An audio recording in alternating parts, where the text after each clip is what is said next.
इस बजट में पेंशन के लिए 1 रुपया नहीं है। फाइनेंस मिनिस्टर बैठी हैं,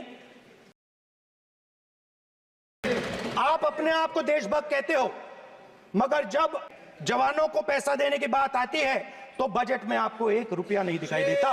उनकी पेंशन के लिए 1 रुपया आपने नहीं दिया, तो उनको आपने अग्निवीर के चक्रव्यूह में फंसाया।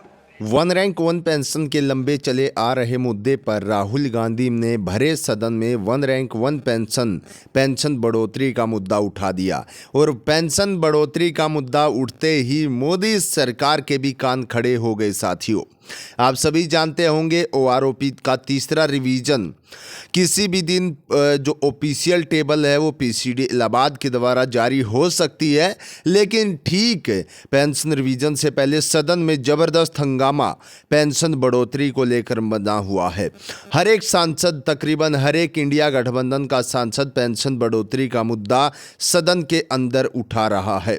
जोर शोर से इस मुद्दे को उठाया जा रहा है क्योंकि पेंशन बढ़ोतरी को लेकर हमारे पेंशन धारकों की जो दुर्दशा है वो अब देखने लायक नहीं है। हमारे भूतपूर्व सैनिक पूरी उम्र देश सेवा करते हैं, बॉर्डरों पर बिताते, अपने बाल बच्चों से दूर, अपने परिवार से दूर वो तैनात होकर ड्यूटियां करते हैं, लेकिन ऐसे समय पर साथियों, आप अपने आप को देशभक्त कहते हो, मगर जब जवानों को पैसा देने की बात आती है तो बजट में आपको 1 रुपया नहीं दिखाई देता।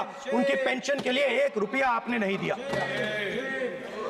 तो उनको आपने अग्निवीर के चक्रव्यूह में फंसाया। उनके साथ इस तरीके का व्यवहार किया जाता कि उनको एक पेंशन जब मिलनी होती है वो एक पेंशन भी उनको ठीक तरीके से नहीं दी जा रही है, लेकिन सांसदों और विधायकों को 4-4 पेंशन, 5-5 पेंशन दी जा रही है, लेकिन कोई बोलने वाला नहीं है। ये केंद्र सरकार भी इस मुद्दे पर मौन है।